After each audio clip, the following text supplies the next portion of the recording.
Here's a hard question. If your business had to shut down for 30 days, could you survive? Most owners underestimate downtime, and business interruption limits are often too low. Let's fix that. Hi, I'm Marty with JMW Insurance Solutions. We help business owners protect what they've built, including protection for the income and operations that keep the business alive.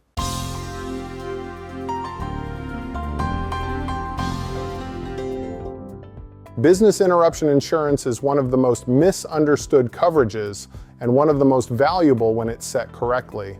A lot of business owners assume that if something happens to the building, the property coverage will handle it and then they'll be back up quickly. But claims don't always move quickly, repairs don't always move quickly, permits don't always move quickly, and supply chains don't always cooperate.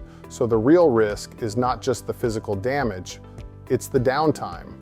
Business interruption coverage is designed to help replace lost income and cover ongoing expenses when your business can't operate due to a covered loss. But the key phrase is, when it's set correctly. Let's talk about how to know if your limit is too low in a way that makes sense for real business owners. What business interruption typically helps cover?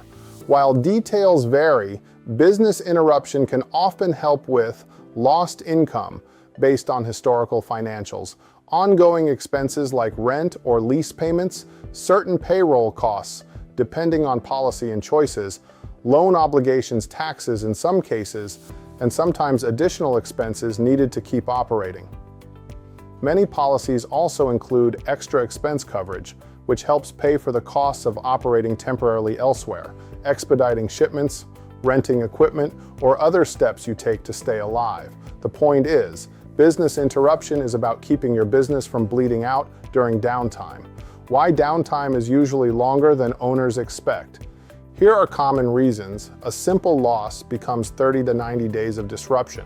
Contractor availability, permits and inspections, specialized equipment lead times, code upgrades required by the city, smoke and water remediation, supply chain delays, claims documentation, and back and forth rebuilding customer flow after reopening. Even if you're a strong operator, downtime has friction. The most common mistake, using a guess instead of a calculation. Many businesses set a business interruption limit that sounds reasonable without tying it to real numbers. But the right way is simple. Estimate how much cash you need to survive a shutdown. Here's a practical way to do it.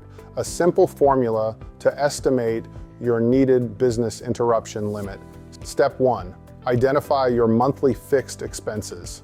These are expenses you would still pay even if revenue dropped.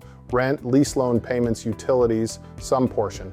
Key payroll, you must retain insurance, software, accounting, essential vendor minimums. Step 2, estimate your gross profit trend. Business interruption is often based on your financials, revenue minus certain variable costs. Your accountant can help, but you can do a rough estimate. Average monthly revenue minus costs that stop when you stop operating. Step 3, choose a realistic downtime window. For many businesses, a realistic planning window is 60-90 days for meaningful losses. Some need more, especially if equipment is specialized or regulations are involved.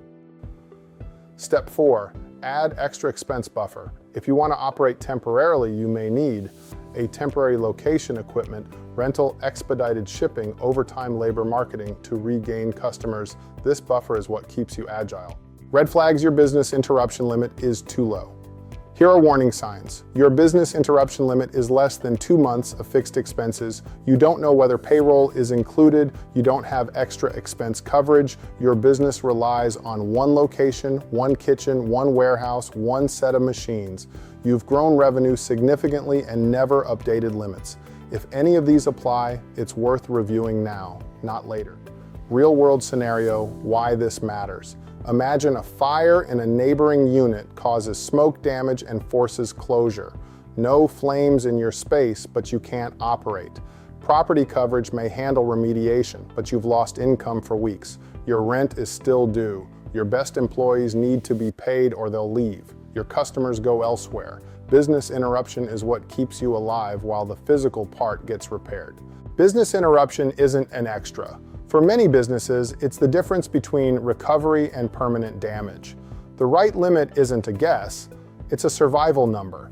If you want, we can help you estimate a realistic business interruption limit based on your actual expenses and operations so you're not underprotected. HTTPS, JMW Insurance Solutions.com.